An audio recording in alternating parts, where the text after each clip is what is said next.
mendengarkan podcast ini. Hanya ada satu tujuan hidup. Di luar ini bukan tujuan hidup. Tujuan hidup manusia tidak ditemukan dalam diri manusia itu sendiri atau berasal dari manusia. Tujuan hidup manusia ditentukan oleh Tuhan, ditetapkan oleh Tuhan yang menciptakan manusia. Jadi manusia tidak berhak menentukan tujuan hidupnya sendiri. Tujuan hidup satu-satunya yang berhak dimiliki oleh manusia, yang pantas dimiliki manusia adalah menjadi manusia segambar dengan Allah. Ini maksud tujuan semula Allah menciptakan manusia. Menciptakan manusia yang segambar dengan dirinya. Tujuan ini tidak boleh dikurangi, saudara, apalagi diubah. Allah dalam kedaulatannya yang mutlak, yang absolut, Allah tidak menghendaki tujuan yang telah ditetapkan ini dikurangi, apalagi diubah. Di zaman Perjanjian Lama, manusia tidak pernah menemukan tujuan hidup ini. Sebab memang tidak akan pernah bisa mencapainya. Tujuan hidup ini hanya bisa dikenali, digumuli, dan dicapai oleh umat Perjanjian Baru sejak Tuhan Yesus datang ke dunia. Sebab kedatangan Tuhan Yesus ke dunia menebus. Dengan penebusan itu, posisi manusia dipindahkan. Dari manusia pemberontak, bukan anak Allah, menjadi manusia yang dimungkinkan menjadi anak Allah. Yang kedua, di dalam keselamatan yang Tuhan berikan, manusia dapat meterai Roh Kudus. Roh Kudus dimeteraikan. Tuzil, esfragistete, begitu bahasa aslinya. Dan ini menuntun manusia kepada segala kebenaran yang memungkinkan manusia untuk bisa memiliki kepekaan, kecerdasan, mengerti kehendak Allah. Apa yang baik, yang berkenan, dan yang sempurna. Lalu di dalam keselamatan ada Injil. Injil ini kuasa Allah yang menyelamatkan. Artinya Injil mengubah cara berpikir. Injil memperbaharui cara berpikir. Sehingga manusia dimungkinkan memiliki pikiran perasaan Kristus. Memiliki phroneo. Memiliki mindset, cara berpikir Tuhan. Dan yang keempat, penggarapan Tuhan. Ini luar biasa. Allah bekerja dalam segala hal, mendatangkan kebaikan bagi orang yang mengasihi Tuhan. Ini harus dipandang sebagai satu-satunya tujuan hidup. Dan Allah melengkapi kita dengan kasih karunia. Ini kasih karunia. Siapa kita yang demi kita Tuhan Yesus mempertaruhkan segenap hidupnya, nyawanya. Siapa kita? Kita dimeteraikan dengan Roh Kudus. Kita diajar mengenal rahasia Allah Injil. Dan Allah bekerja dalam segala hal mendatangkan kebaikan bagi kita. Kitalah umat pilihan. Tanpa saudara sadari, tanpa disadari oleh banyak orang, tanpa disadari oleh banyak orang, betapa berharganya kita ini. Karena kita dirancang untuk dikembalikan ke rancangan semula Allah. Ini harus dipandang sebagai satu-satunya tujuan hidup, saudara. Dari detik ke detik, Dari menit ke menit, dari jam ke jam, dari hari ke hari, dari minggu ke minggu, dari bulan ke bulan, dari tahun ke tahun, sampai kita menutup mata. Inilah inti pergumulan hidup. Jika saudara tidak menjadikan hal ini inti pergumulan hidup, saudara akan gagal menjadi manusia Allah seperti yang Dia kehendaki. Kehidupan anak-anak Allah adalah kehidupan yang terus masuk dalam proses ini. Proses untuk menjadi manusia segambar dengan Allah atau serupa dengan Tuhan Yesus. Kedatangan Tuhan Yesus ke dunia, memang Ia mati di kayu salib menebus dosa kita. Dosa yang seharusnya kita pikul, Tuhan Yesus pikul. Dia menggantikan tempat kita, saudara. Tetapi Tuhan Yesus memberikan hidupnya sepenuh. Dia dikosongkan oleh Allah Bapa. Ini sebenarnya sama dengan dibunuh.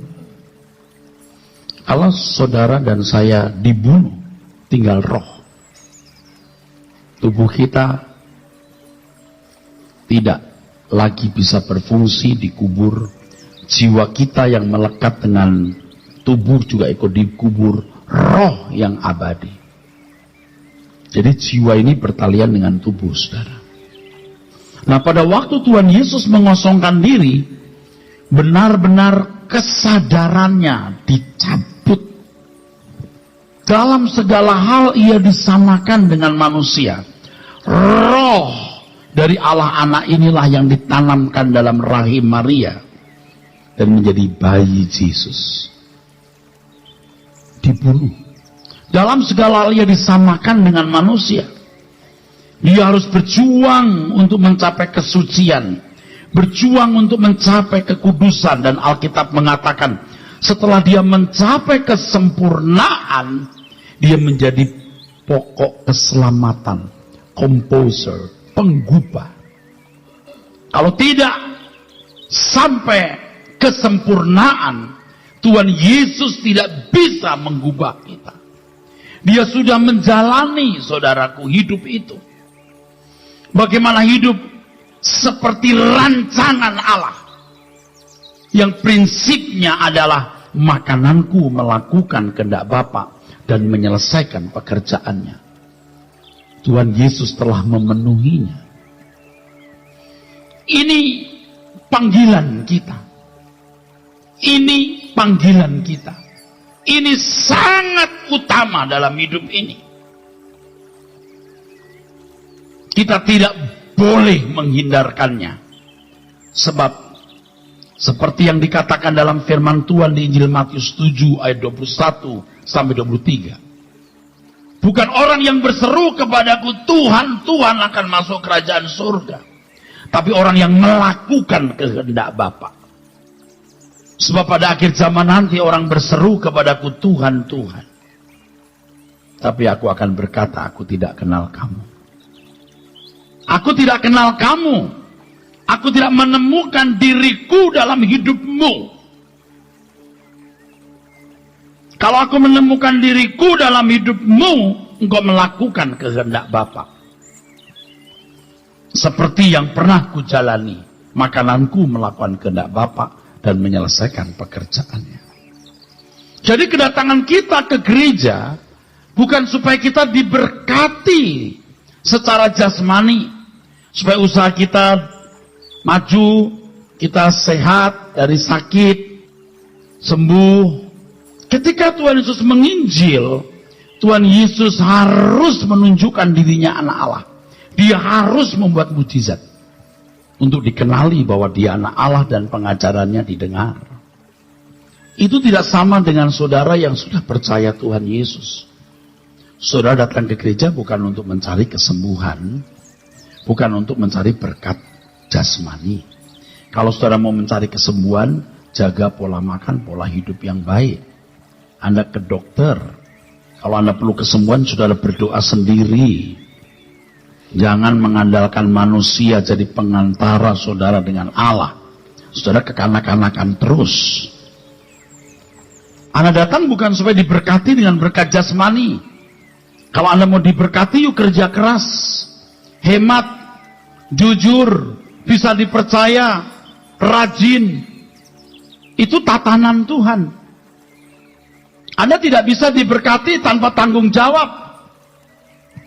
Kalau Anda diberkati, saudaraku sekalian, tanpa kerja keras, Tuhan merusak kinerja dan etos kerja orang percaya. Dan tidak mungkin Allah melakukan itu. Saudara ke gereja ini untuk mendengar tuntunan bagaimana menjadi manusia Allah, bagaimana menangkap maksud Tuhan memanggil kita jadi orang Kristen. Dan mimbar ini harus dipakai untuk menjadi terompet Tuhan, suara Tuhan, dan pendeta harus menjadi juru bicara Tuhan, sehingga gereja menjadi produsen manusia Allah. Bapak Ibu saudaraku, oleh sebab itu jangan saudara masih terbelenggu dengan pola dan gaya hidup yang salah. Sekolah, kuliah, kerja, punya pasangan hidup, ya, menikah ya, terus punya anak, membesarkan anak, lalu menyekolahkan anak, dan terus mencarikan jodoh untuk anak, mencarikan kerjaan untuk anak, membesarkan cucu. Ini gaya hidup semua, hampir semua manusia. Untuk ini minta Tuhan menyertai, minta Tuhan memberkati, minta Tuhan melindungi, lalu mati, yakin masuk surga. Ini sesat. Ini cara berpikir yang salah. Tapi ini dianggap standar. Kalau kita dipanggil jadi orang percaya, kita dipanggil untuk mengikuti jejak Tuhan Yesus. Dialah manusia yang dirindukan oleh Allah, dikehendaki oleh Allah. Jadi jangan ke gereja untuk mendapat berkat jasmani. Berkat itu sudah disediakan dan saudara tinggal memungutnya dengan kerja keras dan tanggung jawab. Jangan menyamakan dirimu dengan bangsa Israel yang minta berkat, lepas dari kutuk, dirahmati.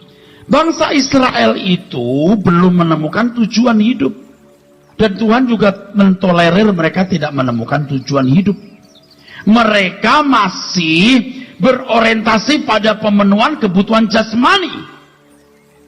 Kalau saudara membaca kitab Mazmur, Anda membaca, ya Tuhan lindungi aku dari musuh-musuhku, kiranya Engkau binasakan mereka. Itu kan cara berpikir perjanjian lama. Kalau kita, ya Tuhan berkati musuhku. Beda kan? Tujuan hidup yang benar ini hanya bisa ditemukan umat perjanjian baru. Kitalah orang-orang yang dimungkinkan menemukan kemuliaan Allah yang hilang. Kita yang dimungkinkan menemukan kemuliaan Allah yang hilang, yaitu menjadi manusia serupa dengan Tuhan Yesus yang adalah gambar Allah yang sempurna. Ini luar biasa saudaraku. Itu inti pergumulan hidup. Jangan bergeser. Jangan bergeser dari ini. Siang malam pagi petang, ini yang harus kita gumuli. Jika saudara sungguh-sungguh menggumuli hal ini, saudara benar-benar mengarahkan hidup secara benar, baru punya tujuan. Perjanjian lama belum menemukan, saudara. Jadi betapa rusaknya kalau kita mengimitasi diri kita seperti bangsa Israel. Dan ayat-ayat perjanjian lama sering menjadi landasan berpikir kita. Salah. Ini banyak pendeta salah di situ. Kita masuk perjanjian baru. Kita dikehendaki untuk menemukan tujuan hidup yang benar. Hanya kita yang bisa menemukan kemuliaan Allah yang hilang. Sehebat apapun Musa, Yosua, Daniel, mereka belum menemukan kemuliaan Allah yang hilang.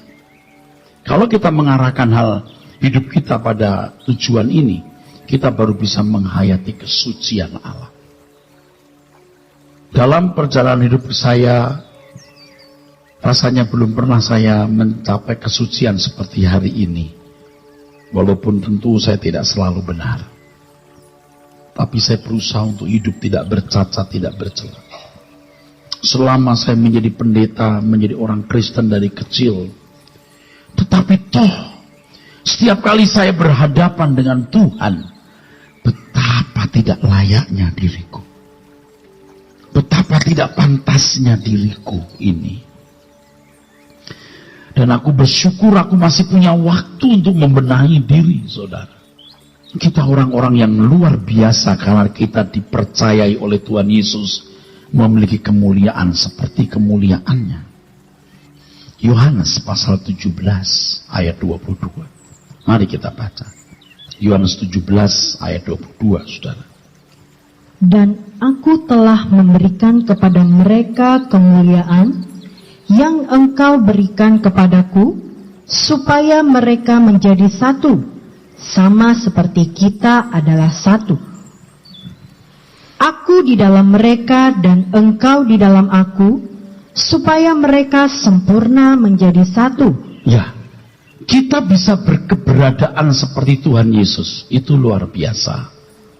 Siapakah kita ini? Kalau saya seorang Erastus, bisa bersekutu dengan Allah semesta alam yang maha kudus, maha agung, yang tidak terbatas, dengan putra tunggalnya yang agung.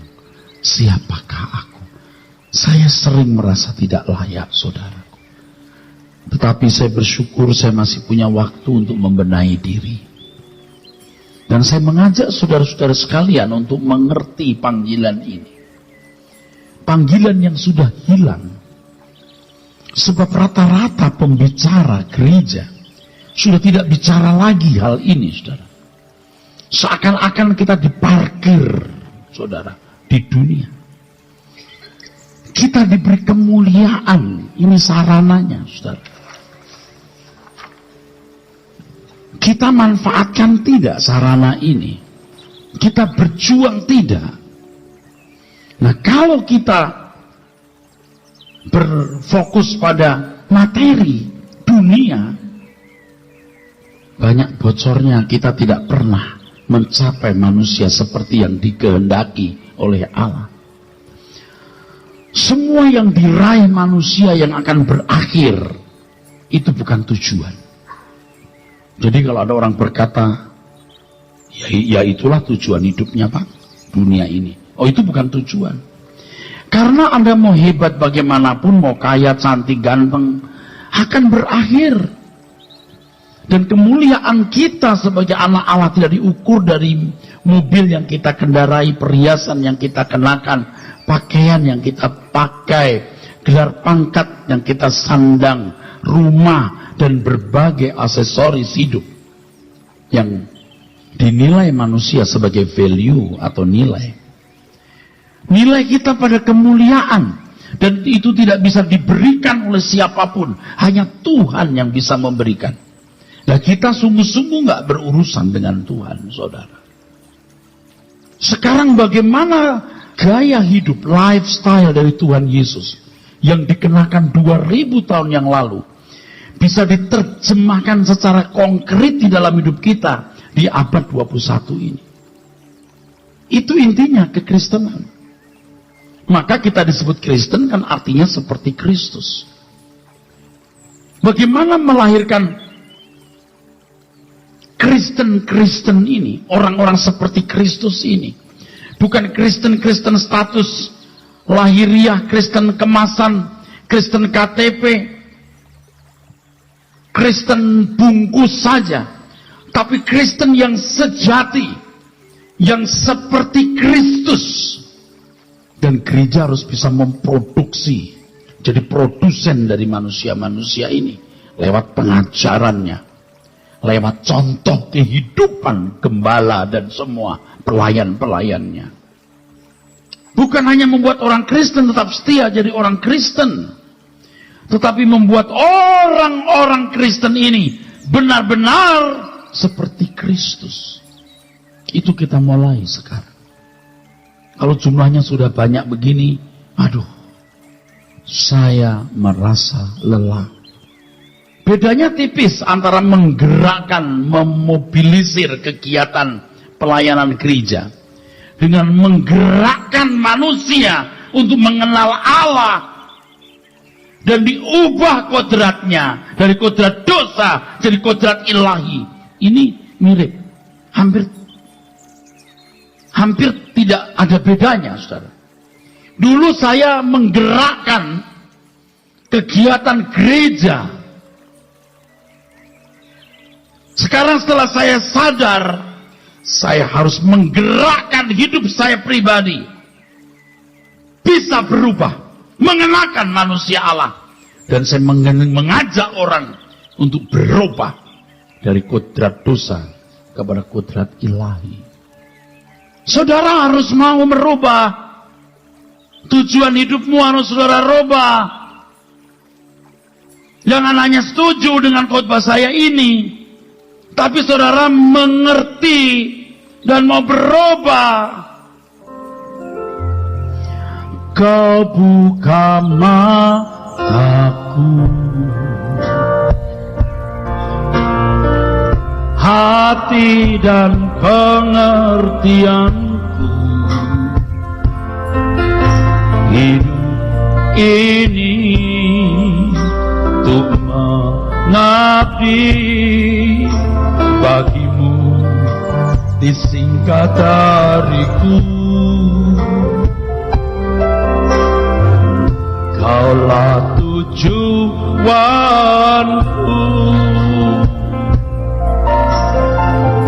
indah kerajaanmu,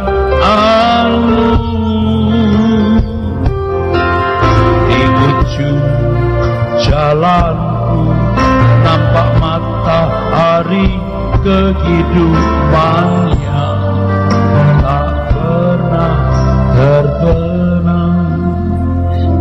Ketika kita sungguh-sungguh mau meneladani seluruh sikap hidup Tuhan Yesus, nah kita baru bisa mengatakan ini, kaulah tujuanku. Jadi jangan menipu dirimu sendiri dan menipu Tuhan. Kaulah tujuanku Tuhan, berhubung aku perlu perlindungan. Engkau tujuanku, berhubung aku perlu berkat. Berhubung aku perlu penjagaanmu. Berhubung aku perlu berkat-berkat jasmani, pemenuhan kebutuhan jasmaniku. Jangan menipu Tuhan begitu. Engkau tujuanku Tuhan, berhubung aku mau mengenal Engkau dan meneladani hidupmu. Engkau tujuanku Tuhan, karena aku mau menjadi seperti dirimu. Bukan seperti mirip, tetapi seperti dengan mengenakan karakter dan watakmu. Aku mau menghadirkan Engkau hidup di duniaku melalui diriku, melalui tubuhku, melalui inderaku, melalui seluruh karyaku. Aku mau menghadirkan Engkau. Itu baru namanya pengikut Yesus. Kalau enggak, yuk cuman beragama Kristen, tapi bukan pengikut Yesus. Bukan. Yang kau ikuti dunia. Engkau tidak dikenal. Engkau diperanakan dunia. Engkau berwatak dunia. Engkau tidak berwatak Tuhan. Jadi kita mesti mau berubah, saudara. Kaulah tujuanku,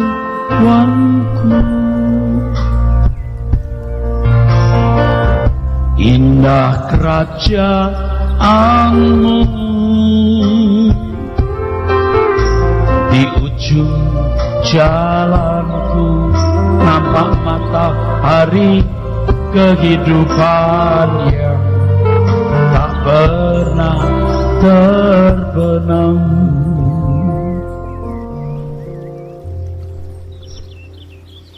Ketika saudara menggumuli hidup seperti ini, seperti yang tadi saya kemukakan, saudara menghayati kesucian Allah. Ternyata keadaan kita masih jauh dari apa yang Dia kehendaki. Watak kita yang dulu kita pandang baik ternyata jauh dari standar kebaikan Tuhan. Kita akan makin menghayati dunia, bukan rumah kita. Indah kerajaan-Mu. Kita akan mulai bisa mengerti damai sejahtera Allah yang tidak ditopang oleh fasilitas apapun dunia ini. Nah, seiring dengan perjalanan waktu ketika saya mulai menghayati kehidupan seperti ini, mulai ada perasaan takut, saudara. Saya mulai melihat ini bukan hanya aneh dalam arti like a stranger, bukan seperti orang asing, tapi weird, aneh. Bagaimana kehidupan prinsip yang dikenakan Tuhan Yesus dikenakan di zaman kita? Tampar pipi kanan, beri pipi kiri. Hidup tidak bercacat, tidak bercela. Serigala mempunyai liang, burung punya sarang, anak manusia tidak punya tempat meletakkan kepalanya. Asal memakan pakaian cukup. Baik kau makan atau minum atau melakukan sesuatu, lakukan semua untuk Tuhan. So weird. Aneh. Mulai ada perasaan takut. Aku jadi aneh. Dan kalau aku mengajarkan ini bagaimana? Ada semacam kegentaran, saudara. Seandainya Tuhan Yesus hadir di Jakarta ini dan berdiri di mimbar ini, apa kira-kira yang disampaikan? Tidak mungkin Tuhan Yesus mengkhotbahkan khotbah yang lain, yang berbeda dari apa yang ditulis di dalam Injil. Pasti Tuhan Yesus mengkhotbahkan khotbah yang sama. Sebagaimana tujuan Allah menciptakan manusia tidak boleh dikurangi, apalagi diubah. Kebenaran yang Tuhan Yesus ajarkan tidak boleh dikurangi, apalagi diubah. Itu akan membuat kita jadi weird, aneh. Ada semacam kegentaran yang mulai mengalir, saudara. Tetapi ada penghiburan yang juga Tuhan berikan, saudara.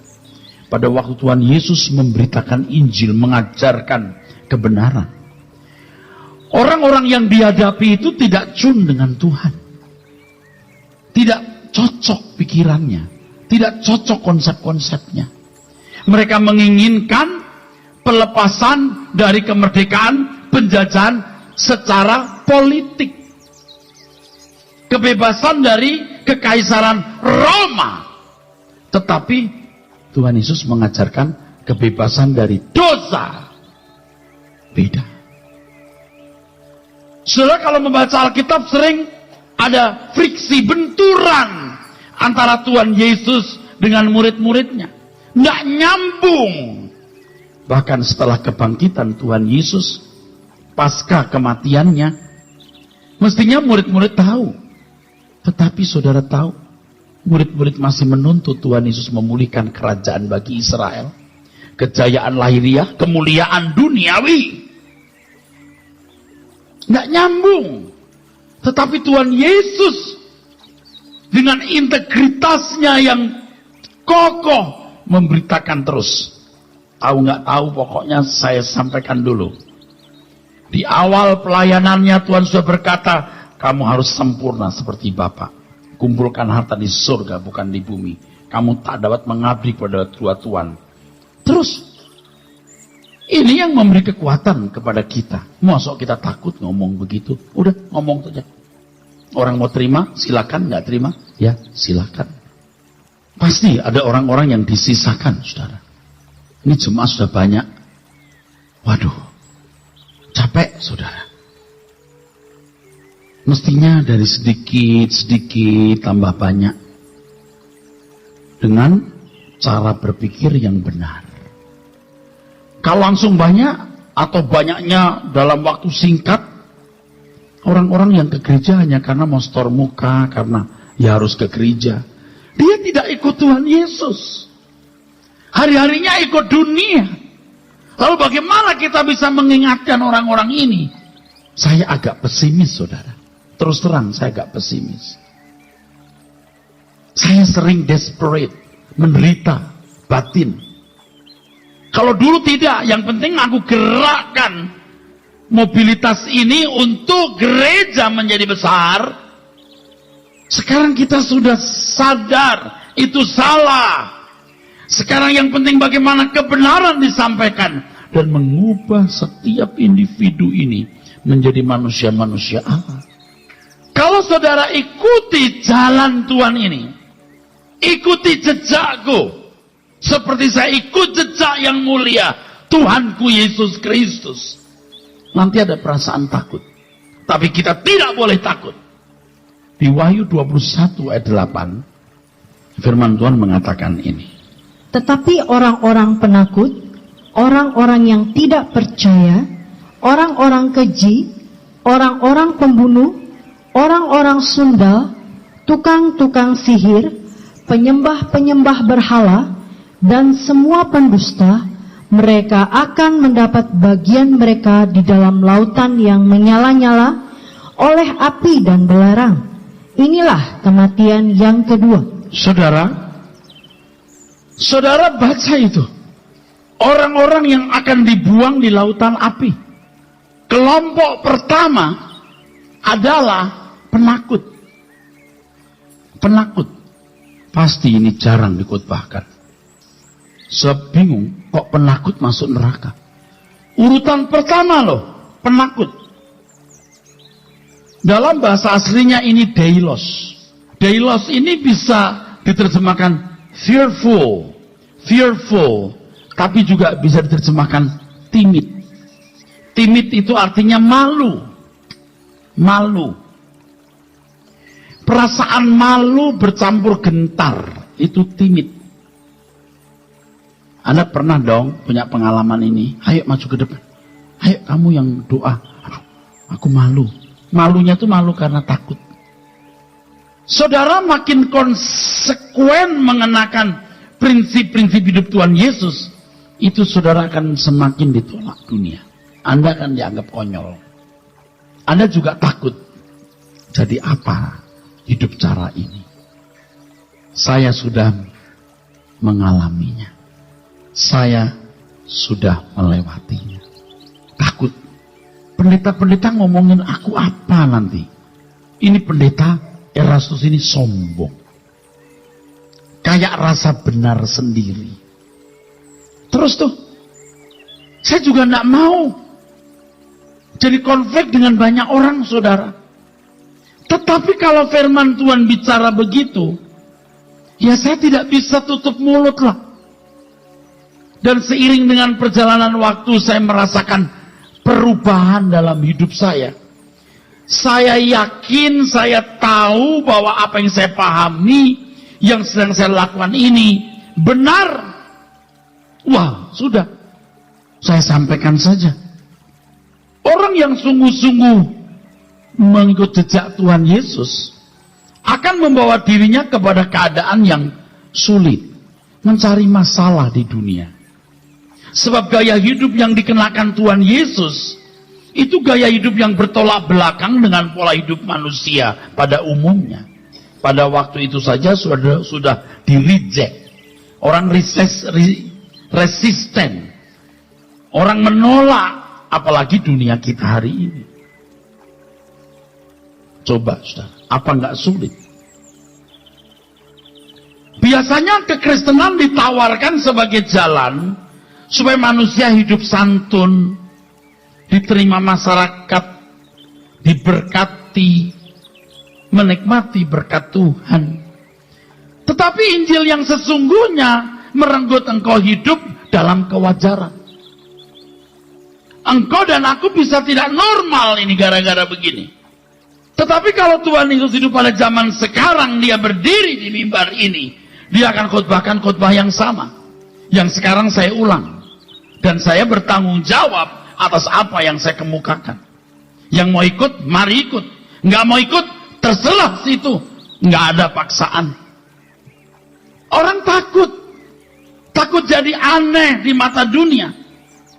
Orang yang menghayati rumahnya di surga, itu juga sudah aneh kok. Padahal semua orang akan mati.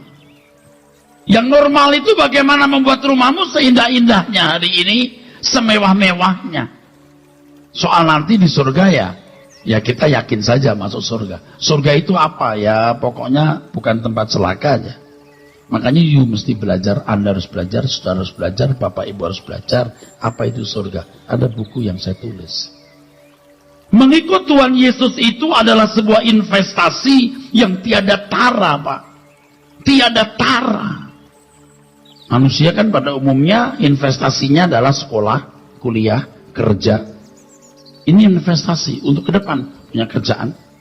Oke, bisnis. Kalau kaya cari jodoh juga lebih gampang. Menikah, punya anak, membesarkan anak. Ini investasi. Untuk apa?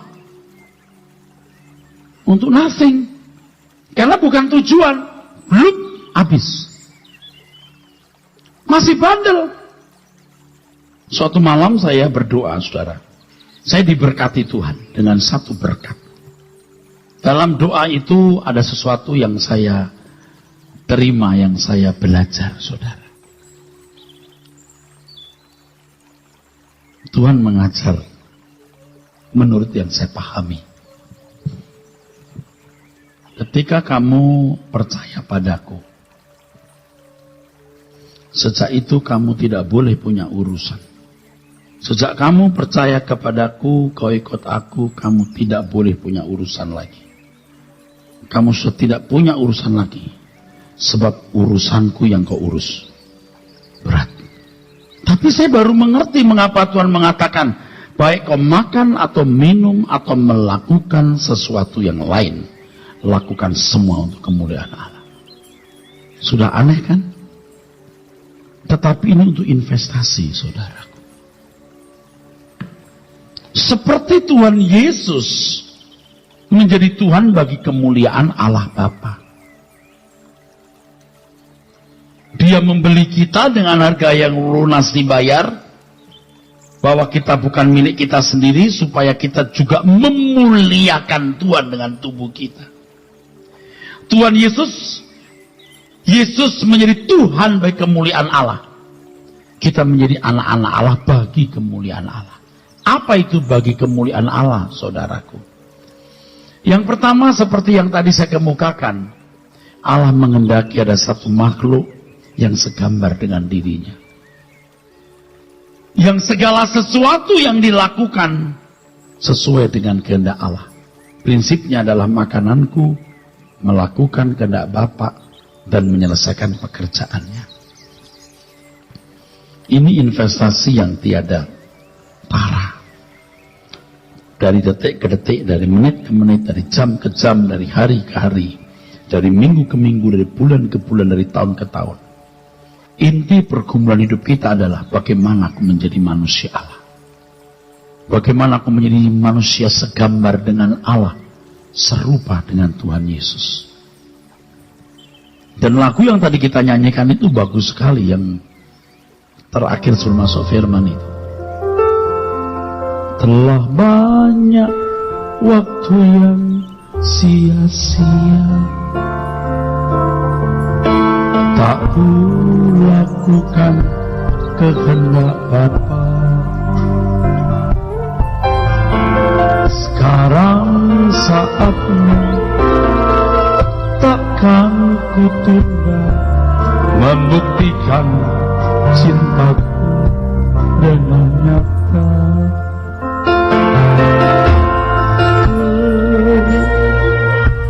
Sebelum melakukan yang Bapa ingin, segenap hidupku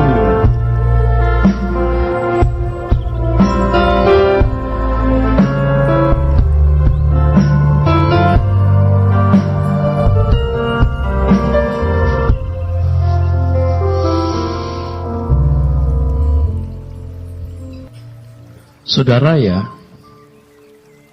sebagian saudara ini ada yang nyaris terlambat. Dan kalau sudah terlambat sama sekali, Anda tidak punya kesempatan. Saudara sudah rusak berat. Anda merasa diri Anda baik, Anda tidak punya pelanggaran moral, Anda terhormat di mata masyarakat. Tetapi Tuhan Yesus tidak menemukan dirinya dalam hidupmu. Saya ini nyaris terlambat. Saya bersyukur saya masih punya kesempatan. Supaya saya berubah, saya bisa menyampaikan firman dengan benar kepada saudara, dan saya juga bisa berkata, ikuti teladanku. Jadi kalau saudara di gereja ini, belajarlah buku-buku yang saya tulis, khotbah saya, ikut berdoa dengan saya di sini, saudara, ya, dan ikuti teladanku. Mumpung kita masih punya kesempatan. Tapi kalau saudara merasa tidak yakin, Anda cari gereja lain, dengarkan khotbah pendeta itu, ikuti dia dan teladani hidupnya. Investasi yang tidak ternilai, dari detik ke detik, dari menit ke menit, dari jam ke jam, dari hari ke hari, dari minggu ke minggu, dari bulan ke bulan, dari tahun ke tahun, sampai kita menutup mata. Dan ini tidak akan mengganggu kinerja hidup saudara, tidak akan. Saudara harus tetap bekerja dengan giat, mencari nafkah, penuhi bagian dan tanggung jawabmu, dan pasti Tuhan akan menolong saudara nanti. Akan menolong saudara.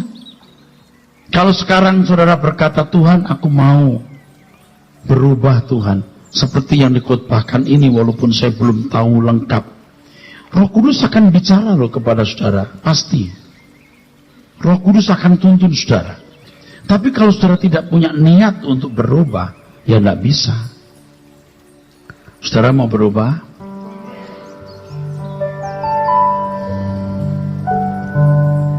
Bawaku masuk, bawaku masuk. Peti hatiku, agar tak ku ingin apapun juga. Kerinduanku hanya hadirat-Mu,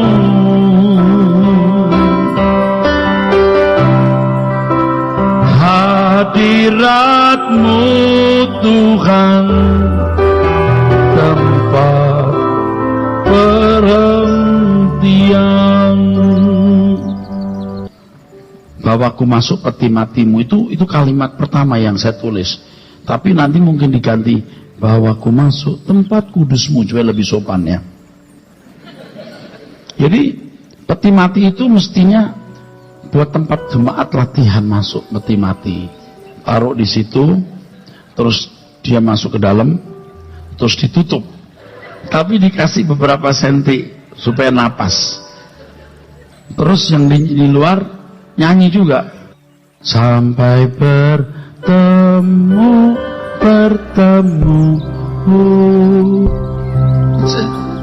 Si nyanyikan lagu.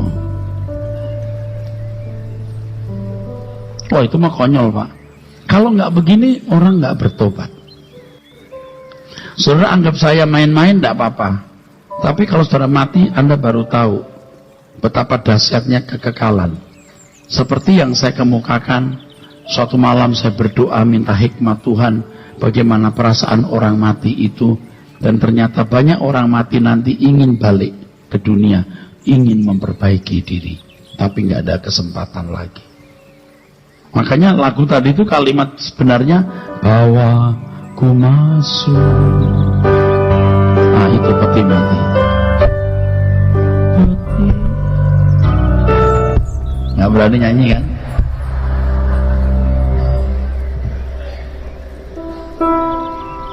Penakutnya masuk surga.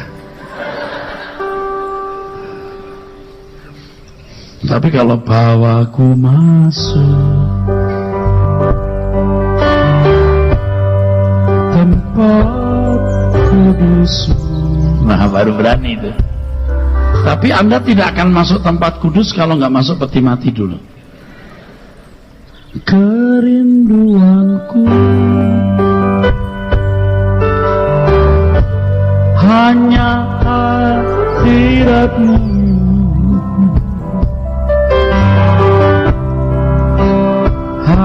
hadirat-Mu Tuhan, tempat perhentian.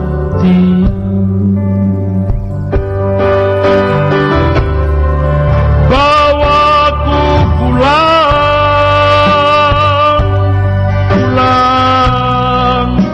ke rumah Bapa.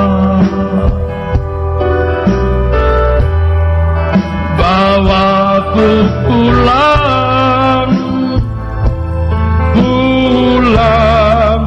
ke rumah kita. Ku kan memandang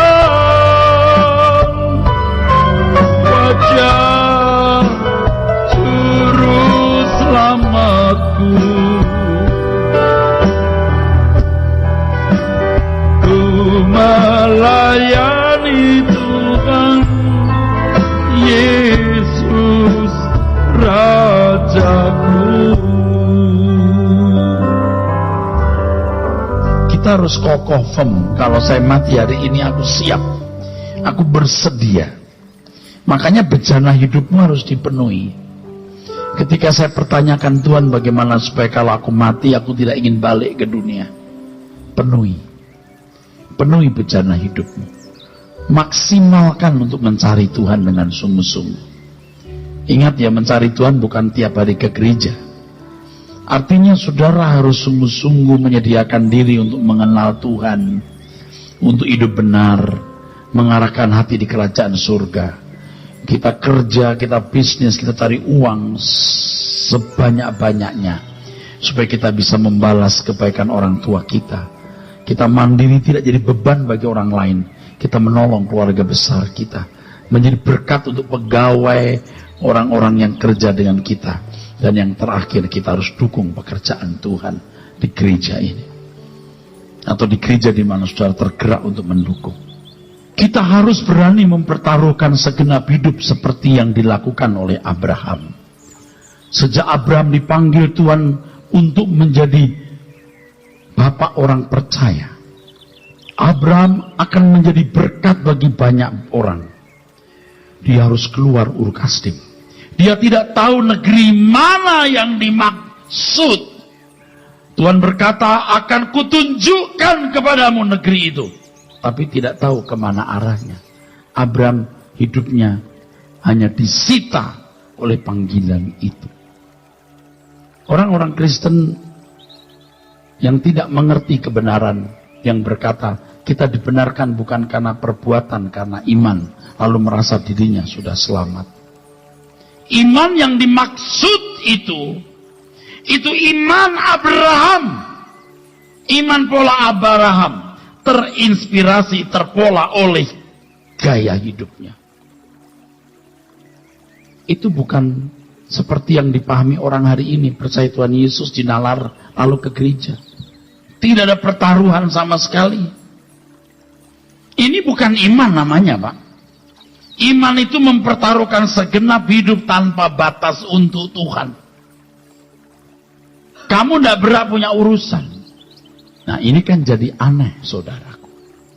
Tetapi inilah cara Tuhan mau mengubah kita dan memberi kemuliaan itu.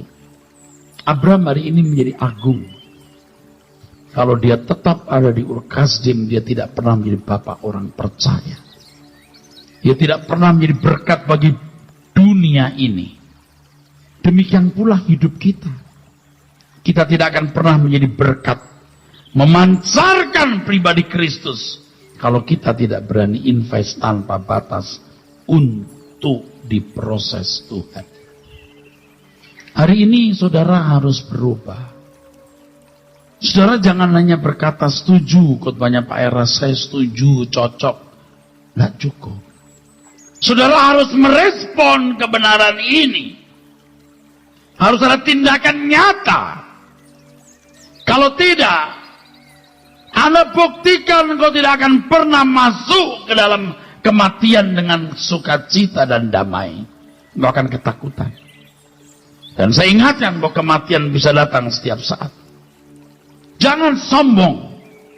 Jadi kalau hari ini engkau berdosa, engkau hidup dalam dosa, engkau hidup dalam ketidakberkenanan di hadapan Tuhan, kita harus berubah. Kita harus berubah. Kita harus mau bertobat. Supaya Tuhan memberi kelegaan kepadamu. Amin.